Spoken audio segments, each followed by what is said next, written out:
One of the things that I also connect with you is being in North Carolina. Like for my childhood, from the time I was 5, my father we lived in Hawaii on a military base. Wow, I never knew that. Yeah, but then I came back to North Carolina when I was like in the 3rd grade, 4th grade, and I was in Kinston.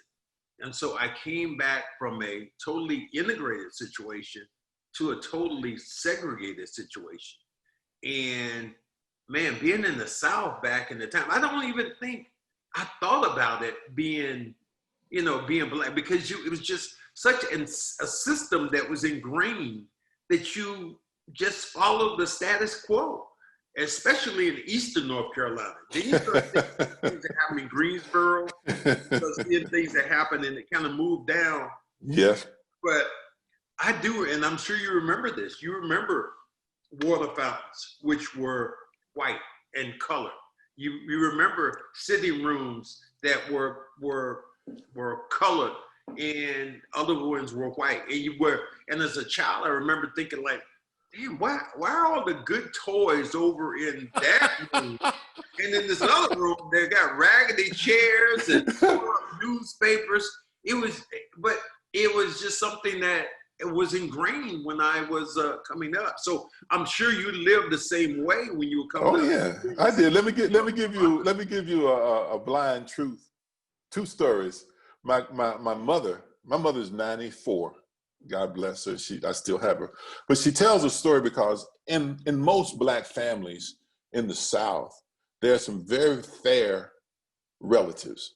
Some of our relatives look like they're white. Now, don't you have some of them? Like to say are they passing right now? But they could on occasion, depending on what the occasion was. And this is one of those occasions. My mother told me about being in Goldsboro. They had taken the bus to Goldsboro to shop, and they had finished their shopping. They was on their way back to the bus station, and they passed by a place selling hot dogs, and the hot dogs smelled so good. And they said, we ought to get us a couple hot dogs on the way home. But the place, they were trying to get to the bus station on time, and they couldn't go in to buy the hot dogs. Yeah. But my great grandfather's sister, Aunt Nanny, looked like she was white. And they said, Nanny, go in there and get some hot dogs. And some of them said, no, Nanny, don't you do that. No.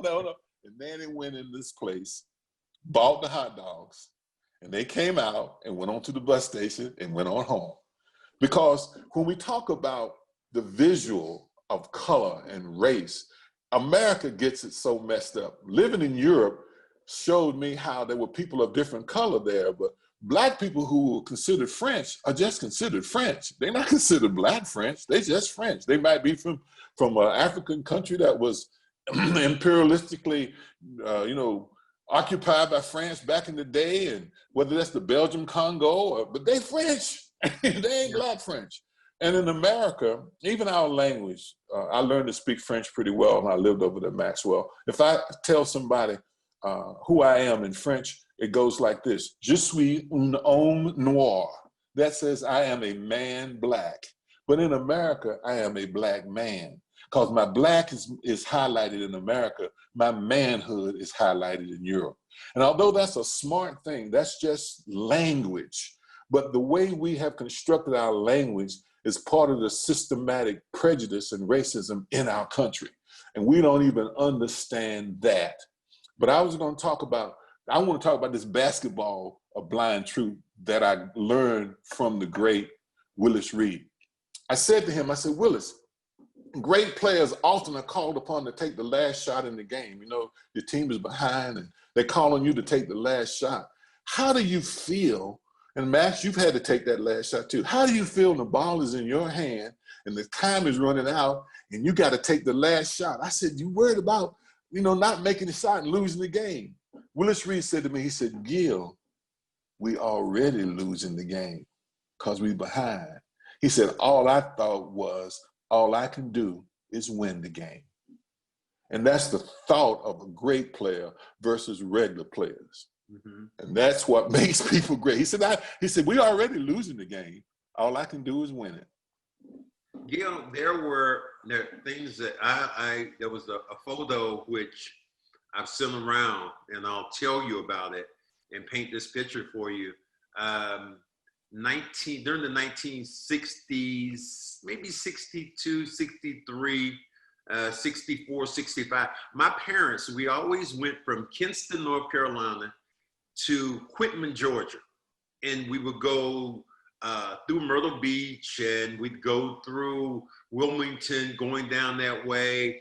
And coming back, we'd always stop in Myrtle Beach, but we'd always stop at Atlantic Beach, which was the Black Beach. The Black Beach. The Black Beach, Atlantic Beach. I sure do. I said the craziest thing that I remember, there was in that, we actually have a photo of it, there was a fence that was at the top of the beach at Atlantic Beach, chain link fence, which went out in the water about as long as a so blacks had to swim in that area, and they couldn't swim in the same water that white people were swimming in. It was, and as a child, it was so powerful, but they didn't tell me why. My parents just told me, this is the way it is. And as a child, you took it that way. But later on, I understood those things. And talking about blind truths, I look at when I used to come through Smithfield, North Carolina, which is not far from Rayford, not far from Kinston, between Kinston and Durham. My grandparents lived.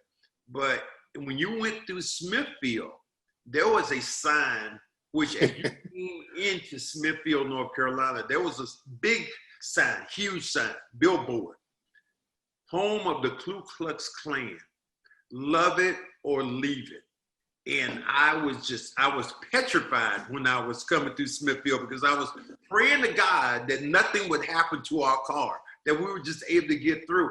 And that sign wasn't taken down until 1977. I got one for you just like that. Part of the teams that I played against in high school, one was Dunn, North Carolina. Mm-hmm. And I remember my first year of integration, I'm a 16-year-old on the activity bus going to Dunn to play in a basketball game. And I wasn't the greatest foul shooter. Most big guys at that early age, they aren't. But on a billboard going into Dunn, it said, "Welcome to Dunn." And there was a Klansman reared up on a horse. And this was a billboard. The horse was reared up on his hind legs. The Klansman with the hood sitting on the horse. The sign said, "Welcome to Dunn, North Carolina. Help fight integration and communism." Yeah. And they didn't take that down too late too. And that's why I said it's such a difference between. Now, how do you tell your kids about that? Because we talk about all the racial things that are going on now, and kids, they just, and Black Lives Matter. You and I have lived that. It's like when people talk about Martin Luther King, you and I were living and heard speeches when Martin Luther King was alive. And we saw things during the Civil Rights Movement that changed and shaped us to who we are today. Could you tell me a little bit about that? Well, a couple of things. My son went to Wake Forest, mm-hmm. and he finished 4 or 5 years ago. And I remember talking to him. I said, "What do you think of Wake Forest?" And he said, "Dad, it's a great place for white people." I said, "What?" He said, "It's a great place for white people." I said, "Son, I said that when I was at Wake Forest. I certainly didn't think you'd be saying it now." He said, "Oh, really? It's a good school." He said, "But it's a great place for white people."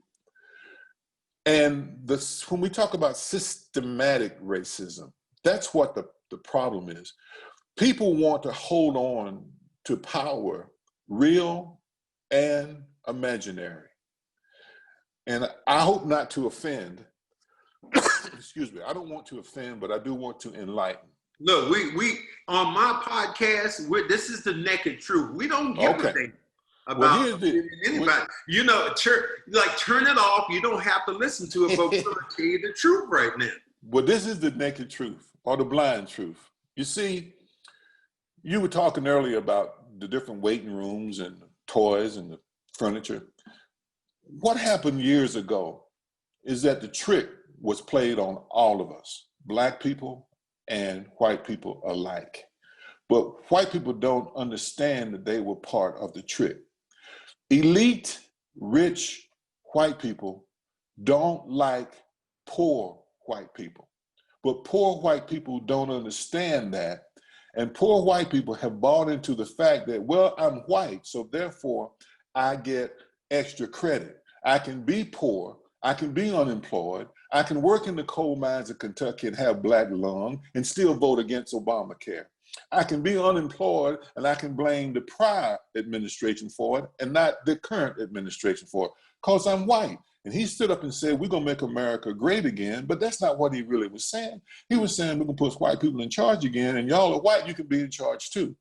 But people don't realize that the reason we had 2 water fountains, 2 bathrooms, 2 school systems, and all those things in the South is because you get more money from commission on selling 2 things than you do on 1 thing.